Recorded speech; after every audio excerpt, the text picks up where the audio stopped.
Welcome back to Root Access. Ryan Ritchie with you, former Mac genius Jamie DeGrazio, and today though we're gonna 1337 the gaming scene. Okay. Is that what the kids say? I don't know what that means. Okay. I was pwned. I don't know what you're talking about. All right, we're moving on. I'm gonna make a statement here today. I want you to agree or disagree, and then we'll have at it. Okay. Two-part statement. Number one. The iPhone is a better gaming platform than the Mac. Okay. And then agree or disagree on that. I will agree.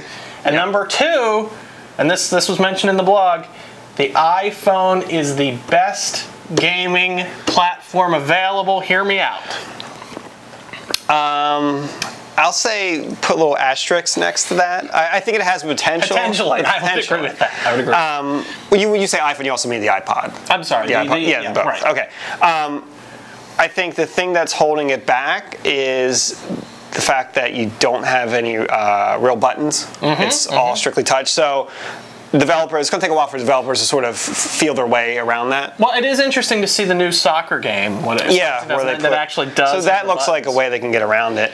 And the other thing is, it's still, I think, it still is a little pricey compared to like the DS or the PSP, and those devices are geared towards kids or adolescents who tend to be very rough with their devices and beat them up. And well, here's my philosophy. First of all, it's a solid platform because it's with you. I think accessibility in terms of the phone.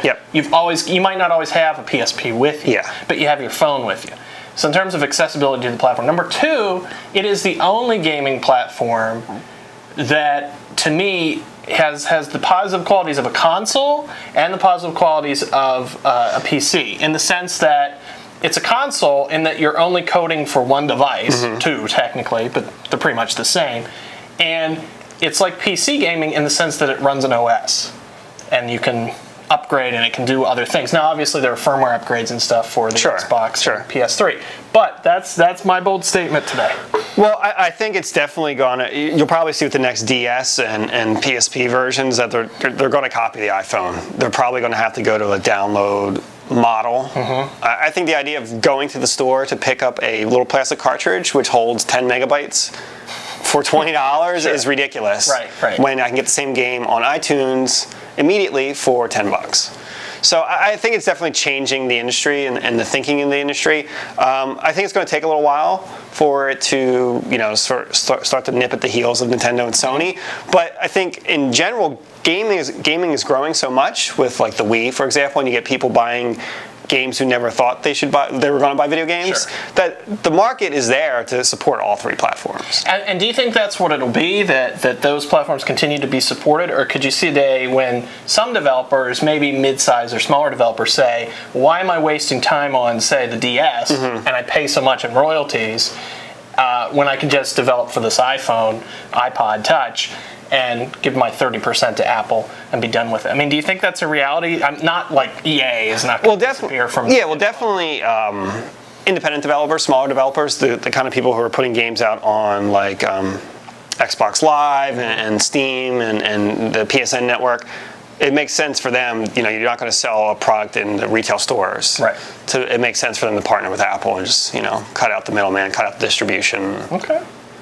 So there you go. Potentially. Potentially. It's certainly going to take over. I mean, mobile gaming has never caught on in this country. N-Gage? And so it's definitely the #1 mobile platform for gaming, and it's definitely going to take over that segment of the market. So, do you think it can replace the DS? I mean, you bring up a good point that a lot of these gaming systems are in the hands of younger kids. Although, if Apple created a $100 touch device, that could change the whole game. And because if you're going to buy your kids an iPod anyhow, you might as well buy them one that does the gaming too. Well, I think it could. I mean, then it just comes down to software. If large developers like EA and Sega put out the same games that you can find on the DS and PSP onto the iPod, well then then it can. It comes down to software. It comes down to games, really. And do you think Nintendo and Sony and Microsoft Are there any carrots they can dangle out there to kind of keep developers away from the iPhone? I mean, do they really have any leverage to say, hey, keep this title exclusive to the DS? Well, the only thing Nintendo has, which is a big thing, is their own IPs. You know, you're not going to find Mario or Donkey Kong or Pokemon on anything but the DS. So that's what they have. Sony, if you look at the PSP, most of the PSP games, it's funny, the PSP sells really well, but everyone wonders, well, what are people playing on? Because there's really no good games on it. Well, they're all watching movies on those UMD discs. Yeah, there's a lot of piracy on the PSP, and most of the games are just ports of like games that you'd find on the Xbox or the PS3. So it's why would I play a crappier version on a handheld? So I think the DS has unique software, you know, and if the iPod and the iPhone can do the same thing, have games that aren't just ports of console games but unique IPs, then it has I think it could definitely compete with the PSP first. Yeah. Very interesting. It seems to me that the way touch is integrated on the DS is most similar to the iPhone, and maybe the iPhone could eat into that very quickly. Very good. More of your questions coming up. Don't forget to send them in to root@thedigitallifestyle. You know this one. .tv. .tv. Because we couldn't afford .com. Yeah, it's so 90s. Who wants a .com? That's last century. We'll be back.